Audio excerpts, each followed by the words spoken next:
my dear sons and daughters, how are you all today? मेरे प्रिय बेटों और बेटियों, आप सबको हम स्वागत करते हैं। और आज आप कैसे हो? I am so sorry to make every one of you hanging in the air last week. पिछले सप्ताह आप सभी लोगों को हवा में लटका देने के लिए मैं आपसे क्षमा मांगता हूँ। Many of you wrote crying to me, Uncle, why keep you hanging us in the air? बहुत सारे लोग मेरे लिए खत लिखे थे आंसू के साथ, अंकल आपने हमें ऐसे हवा में क्यों लटका दिए? Couldn't you have finished it? क्या आप उसे समाप्त नहीं कर सकते थे? I'm sorry, we are living in a world bounded by time. क्षमा कीजिए, हम ऐसे दुनिया में जीते हैं जहां पर समय के लिए भी कुछ सीमा है। I'm able to see that many of your bondages are beginning to break. मैं देखता हूं कि आप में से बहुत सारे लोगों की बंधन और गुलामीपन खुल रहे हैं। As you are opening up your heart to the will of God, परमेश्वर के इच्छा के लिए आप अपने हृदय को खोलते समय, as you are preparing to become a part of the army of the living God, जैसे ही आप जीवित परमेश्वर की सेना में अपने आप को भागीदार बनाने के लिए तैयार करते हो, I see a huge rope that was tying you. मैंने देखा कि एक बड़ी रस्सी आपको बांधी हुई थी। It is breaking up now. अभी वो टूट निकलता है। One by one the strand is being broken. और रस्सी अलग अलग भाग में वो टूट रहा है। It is not completely broken or cut yet, वो पूरी तरह से अभी तक नहीं टूटा है, नहीं काटा गया है, but part by part. पर टुकड़े टुकड़े में वो टूट रही है। The more you begin to yield yourselves, जितना ज्यादा आप अपने आप को आत्मसमर्पण करते हो, the more you begin to put away all that were pulling you down all these years. आपको जो कुछ भी नीचे खींचने की कोशिश में था, उसे आप जितना ज्यादा छोड़ने की कोशिश करते हो, The more you try to crucify your flesh, और जितना ज्यादा आप अपने शरीर को सूली पर मारना चाहते हो, getting cut. उतना ही वो कट जाती है। My dear sons and daughters, मेरे प्रिय बेटों और बेटियों, I tell you one secret. मैं आपको एक राज बताता हूँ। You have a great future before you. आपके सामने एक बहुत बड़ा भविष्य है। Time will delay no longer. समय ज्यादा देर नहीं करेगी। The Lord Jesus Christ is coming again very soon. प्रभु यीशु मसीह इस संसार पर बहुत ही जल्द आने वाला है। Before he visibly come to this earth, इस संसार के सभी लोग देखने की योग्य वो आने से पहले, first his spiritual kingdom has come. पहला उसकी आत्मिक राज्य आ रही है। It's very near. बहुत करीब है, So near that you can touch it. इतना करीब है कि आप उसे छू सकते हैं। And the heavenly host in the kingdom of God is now with us. स्वर्गीय राज्य की बड़ी सेनाओं का मेजबान अभी हमारे साथ है। Who are in the host? इस सेना में रहने वाले कौन है? Millions and crores of angels. हजारों करोड़ों स्वर्गीय दूत, The saints in glory. महिमा में रहने वाले पवित्र लोग, And the living creatures in heaven. स्वर्ग में रहने वाले जीव जंतु, They all are here with us now. वे सभी लोग अभी यहाँ हमारे साथ है। To come and work together with the church on this earth. इस दुनिया में रहने वाले सारे कलीसियाओं के साथ मिलकर काम करने के लिए आए हैं। You have your Bible with you? क्या आपके हाथ में पवित्र शास्त्र है? Remember I told you. याद कीजिए, आपको मैं बताया था। Don't just simply come and sit before this program to just listen. सिर्फ सुनने के मकसद से इस कार्यक्रम के सामने आप मत बैठिए। You must not do that. वैसे आप नहीं करना चाहिए। I am not entertaining you. मैं आपको मनोरंजन नहीं दे रहा हूँ। It is over. वो समाप्त हो गया है। When 2011 ended, 2011वां साल समाप्त होते ही all entertainment is finished. सभी मनोरंजन कार्य समाप्त हो गई। Now, from 2012, the army must get ready. अभी 2012 साल से परमेश्वर की सेना और सैनिक तैयार होना चाहिए। So don't just simply sit there with your hands folded to get entertained. तो ऐसे ही अपने हाथों को बांधकर एक मनोरंजन कार्यक्रम देखने के समान आप मत बैठिए। Don't just come and sit there to listen and see what I'm going to share with you today. सिर्फ मैं आपके साथ क्या बांटने वाला हूं उसे सुनने के लिए और देखने के लिए आप आकर मत बैठिए। Come on, get up from your chair right now. चलो अभी अपने कुर्सी से उठ जाओ, Do right now अभी कीजिए and jump like this for a while. ऐसे थोड़े समय के लिए आप खुद Did you do that? ऐसे आपने किया? Okay, now sit down. ठीक है, अभी बैठ जाइए। The Bible is there. अभी शास्त्र है। Okay. ठीक है, Turn to Colossians chapter 1 कुलुस्सियों पहला अध्याय में आप आइए, and look at verse 20. उसमें 20 वचन को देखिए। There is a wonderful scripture that says like this.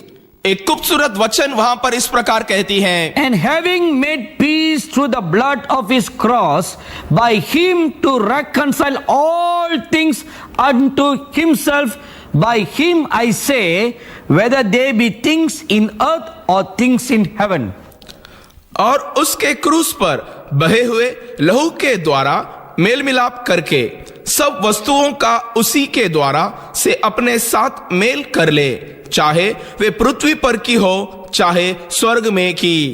See, two things are mentioned here. देखो यहां पर दो बातें बताई गई हैं, Things in earth, जो कुछ संसार में है things in heaven. और जो कुछ स्वर्ग में है। What are the things in earth? इस संसार में रहने वाले चीजें क्या है? You and me. आप और मैं। The church on the earth. इस संसार में रहने वाले कलीसियाएं। What are things in heaven? स्वर्ग में रहने वाले चीजें क्या क्या है? Okay, turn to Hebrews chapter 12 now. ठीक है, हिब्रानियों 12 अध्याय में आ जाइए। Do you want me to tell you the page number? क्या आप चाहते हैं कि मैं उस पन्ने को बताऊं? No, that's not correct. नहीं, वो ठीक नहीं रहेगा। Okay, Hebrews 12. हिब्रानियों 12 अध्याय We will read from verses 22 to 24. 22 वचन से लेकर 24 वचन तक हम पढ़ेंगे। These scriptures tells us the things that are in heaven. जो कुछ भी स्वर्गराज में है उस बारे में इस वचन हमें बतलाती है। Ready? क्या आप तैयार हैं? Okay. But you are come unto Mount Zion and unto the city of the living God, the heavenly Jerusalem, and to an innumerable company of angels.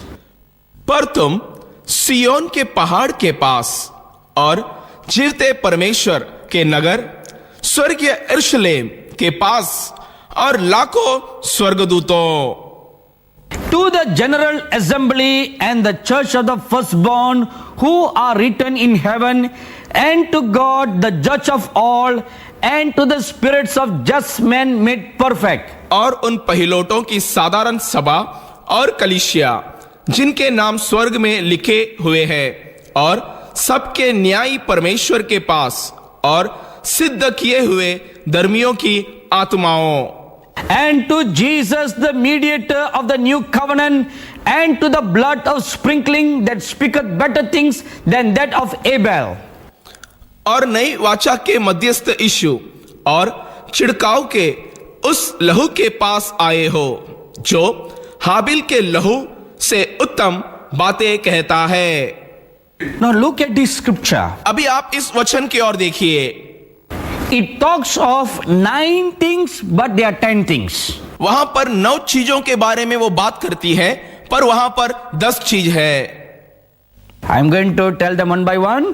एक के बाद एक मैं आपको बताने वाला हूं। You quickly write down, जल्दी से आप उसे लिख लीजिए, or you underline in your Bible. या तो आपके शास्त्र में वहां पर रेखा लगाइए। Number 1, Mount Zion. पहला सियोन के पहाड़, Number 2, city of the living God, the heavenly Jerusalem. दूसरा जीवते परमेश्वर के नगर स्वर्गीय यरूशलेम, Number 3, big company of angels. तीसरा हजारों लाखों स्वर्गदूतों, Number 4, the general assembly. चौथा साधारण कलीसियाएं। Now in the coming days I will explain that to you. आने वाले दिनों में आपको उस बारे में वर्णन करूंगा। All these are mysteries, उस सब गुप्त बातें हैं, but now they have been made clear to us. लेकिन अभी हमारे लिए वो प्रकट किया गया है। Number 5, पांचवा the church of the firstborn. पहिलोटों की साधारण सभा। Number 6, God the judge. छठवा न्यायी परमेश्वर। Number 7, spirits of just men made perfect. 7वां, सिद्ध किए हुए धर्मियों की आत्माओं। 8, Jesus, the mediator of the new covenant. 8वां, नई वाचा के मध्यस्थ यीशु। 9, the blood of Jesus that speaks before the throne of God. 9वां, परमेश्वर के सिंहासन के सामने खड़े रहकर भलाई को बोलने वाले यीशु मसीह के लहू। 10, it is not mentioned here, but we cannot deny it. 10वां, यहां पर नहीं लिखा है, फिर भी उसे हम इनकार नहीं कर सकते। It is the blessed Holy Spirit. आशीषदायक पवित्र आत्मा। You know, the Holy Spirit has a tangible form. क्या आप जानते हैं पवित्र आत्मा को आप छूने के जैसा उसका रूप है? And in the coming days, I will share more about how real the Holy Spirit will become in these last days. आने वाले दिनों में पवित्र आत्मा हमारे लिए कितना वास्तविक प्रकट होगा आखिरी दिनों में, इस बारे में मैं आपको वर्णन कर कर आपसे बांटूंगा। And if you read Revelation chapter 4, अगर आप प्रकाशित वाक्य 4 अध्याय पढ़े, it talks about the living creatures. वो जीव जंतुओं के बारे में बात करती है। So if we add them, it will become 11. उसे भी अगर आप उसके साथ में गिनेंगे तो 11 है। Now these are all the things in heaven. ये सभी कुछ स्वर्ग में रहने वाले चीजें हैं। Now Colossians 1:20 says, कोलोसियों 1:20 कहती है, the things in heaven, जो चीज स्वर्ग पर है the things on earth, और जो चीज पृथ्वी पर है, they become one now. वो अभी एकत्र हो जाएंगे। In these last days, this has become one now. इस आखिरी दिनों में इन सब चीज एक साथ मिल गए हैं। The army of God on earth will work together with the army of God in heaven.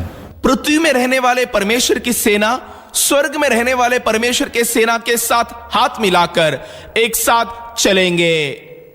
At this moment, I feel prompted in my spirit to tell you one thing. अभी मैं आपसे कुछ बताने के लिए मेरे आत्मा में उत्तेजित किया जा रहा हूं। To give you an analogy to compare. आप समरूपता करने के लिए मैं इसे बताता हूं। You may have seen the movie called Narnia. आप शायद नार्निया नाम के एक चलचित्र को आप देखे होंगे। Do you know that the concept of Narnia is based on the Bible? क्या आप जानते हैं कि नार्निया चलचित्र के जो सौजन्य है वो हमारे शास्त्र से लिया गया है? The author C.S. Lewis was a born again man. लेखक C.S. लुइस फिर से मसीह के अंदर जन्मा हुआ एक मसीहा व्यक्ति है। He wanted to convey the concept of Bible and doctrines to children. शास्त्र और सिद्धांत के बातों को वो बच्चों को सिखाना वो चाहता था। So he created characters. इसलिए वो भूमिकाओं को बनाया। The lion called Aslan is the Lord Jesus. Aslan ऐसे कहा जाने वाले शेर प्रभु यीशु मसीह के चिन्ह है। And in Aslan's kingdom there are many creatures. और असलान के राज्य में बहुत प्रकार के जीव जंतुएं हैं। There are one creature is half man, half a horse. उस पर एक प्राणी ऐसा है जो आधा इंसान और आधा घोड़ा है। You may think it's mythology. आप सोच सकते हैं ये सब पुराण है। But I tell you one truth with all my heart. मैं अपने पूरे मन से एक सच्चाई को मैं आपको बताता हूं। They are real. वो बहुत सच है। By the grace of God, I've been privileged to see such creatures in heaven. परमेश्वर के बड़ी अनुग्रह से इस प्रकार के प्राणियों को स्वर्ग में देखने के लिए परमेश्वर ने मुझे मदद किया। If you read Revelation chapter 4, it talks about creatures with many heads. प्रकाशित वाक्य 4 अध्याय में आप पढ़ सकते हैं कि एक जंतु है जिन्हें बहुत सारे सर है। If you read Ezekiel chapter 1, अगर आप एजेकियल पहला अध्याय पढ़ेंगे, it also talks about creatures with many heads. वो भी अनेक सर के साथ रहने वाले जंतुओं के बारे में बताती है। And the heads resembles like animals. उसके सर जानवरों के सर के समान है। So we cannot deny the truth of all this. तो इस प्रकार के सत्य को हम कभी इनकार नहीं कर सकते हैं। You know why I'm telling you so candidly? क्या आप जानते हैं कि मैं इस प्रकार क्यों वर्णन देता हूं? You belong to the army of God. आप परमेश्वर के खुद के सेना है। You must know about all this. आपको इन सभी बातों के जानकारी होना जरूरी है। Because you are going to work together with them. क्योंकि आप उन लोगों के साथ मिलकर काम करने वाले हैं। That is why God is revealing these secrets to us in these last days. इसीलिए परमेश्वर इन सब गुप्त बातों को हमारे लिए इस आखिरी दिनों में प्रकट करता है। You know, we are going to conduct a prophetic training in Ramanathapuram. क्या आप जानते हैं हम रामनाथपुरम में एक भविष्यवाणी के अभ्यास को चलाने वाले हैं। The Lord gave me a plan to construct a prophetic center in Ramanathapuram. परमेश्वर ने मुझे रामनाथपुरम में भविष्यवाणी की केंद्र को निर्माण करने के लिए एक नक्शा को दिया है। The prophet Vincent Selvakumar and I, we are going to conduct trainings there. भविष्यवक्ता विंसेंट सेलो कुमार जी और मैं वहां पर भविष्यवाणी की अभ्यास को चलाने वाले हैं। What is the purpose of the training? उस अभ्यास का मकसद क्या है? To raise up a company of prophets. भविष्यवक्ता के बहुत बड़े झुंड को वहां पर खड़े करना है। To train those who have the call of a martyr. शहीद के बुलावा को पाए हुए हरेक को वहां पर अभ्यास देना। And to train the army of the Lord. प्रभु के सेना को वहां पर अभ्यास देना। We are not going to teach you to fight war on this earth. हम इस पृथ्वी में लड़ाई या युद्ध करने के लिए हम नहीं सिखाने वाले हैं।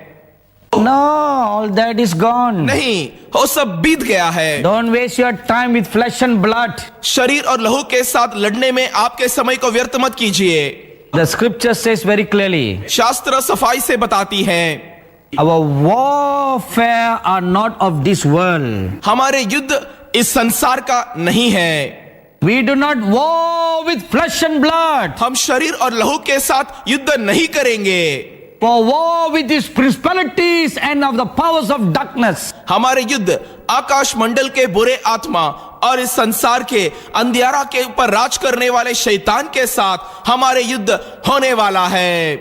So the heavenly host, which is filled with all these mighty angels and living creatures, are going to work together with us. तो स्वर्ग में रहने वाले सामर्थ्य से भरा हुआ स्वर्गीय दूत और वहां के जीव जंतु सभी लोग मिलकर इस युद्ध में शामिल होने वाले हैं। We are in the last day. हम आखिरी दिनों में हैं। These are the last days. यही आखिरी दिन है। Time will delay no longer. समय ज्यादा देरी नहीं करेगी। These are the last days. यही आखिरी दिन है। You are part of the last days army. आखिरी दिनों की सेना में आप भी एक भागीदार हैं। Rise up! उठ जाओ, Rise up! उठ जाओ। This is not the time for you to sit down. बैठे रहने का ये समय नहीं है। This is not the time for you to laze around. यहाँ वहाँ घूमने का समय भी ये नहीं है। These are the days to use all your talents for the glory of God. आपको दिया गया सारे प्रतिभाओं को परमेश्वर की महिमा के लिए इस्तेमाल करने का समय है ये। Don't go and merchandise your God-given talents for the money of the world. परमेश्वर आपको दिया हुआ प्रतिभाओं को आप एक व्यापार के मकसद से उसे इस्तेमाल कर कर पैसे कमाने में आप मत रहिए। So many young people are doing that. बहुत सारे नौजवान वैसे ही करते हैं। All your great God-given talents परमेश्वर आपको अनुग्रह से दिया हुआ महान प्रतिभाएं for filthy lucre, you are idolizing, merchandising, fornicating with the world. इस संसार के गंदगी के लिए उसे आप मूर्ति बनाकर एक व्यभिचार और वेश्याक्रम और व्यापार के मकसद से आप उसे इस्तेमाल मत कीजिए। When I say fornicate, you are not committing adultery. जब मैं वेश्याक्रम कहता हूं तो उसके मतलब ये नहीं कि आप व्यभिचार किए The हैं। Bible says शास्त्र बताती है friendship with the world is adultery. इस संसार के साथ दोस्ती व्यभिचार का नशा When है। you go and give your talents to the world, जब आप संसार में जाकर आपके प्रतिभाओं को इस्तेमाल करते हो, when your talents that you have that you have earned and learned, when you give it to world to earn a money, you are fornicating. आप परमेश्वर से पाए हुए प्रतिभाओं को आप संसार में देकर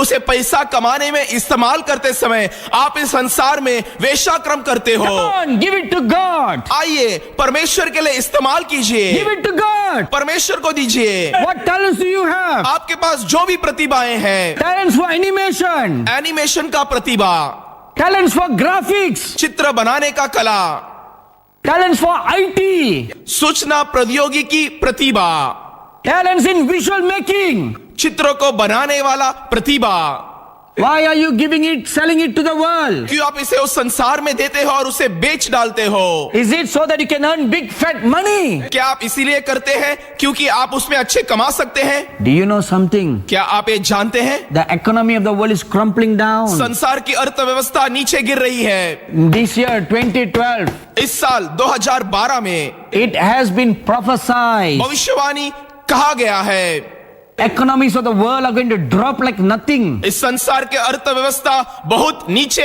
गिरने वाला है। So many young people are running to the US. बहुत सारे नौजवानों अमेरिका की तरफ भाग रहे That हैं। economy is going to collapse. वो अर्थव्यवस्था टूटने वाला है। You are running to the Middle East. आप लोग मध्य पूर्व देशों में भागते हो, That economy is going to collapse. वो अर्थव्यवस्था भी टूटने वाला है। Even the economy in India is going to collapse. Bharat के अर्थव्यवस्था भी टूटने वाला है।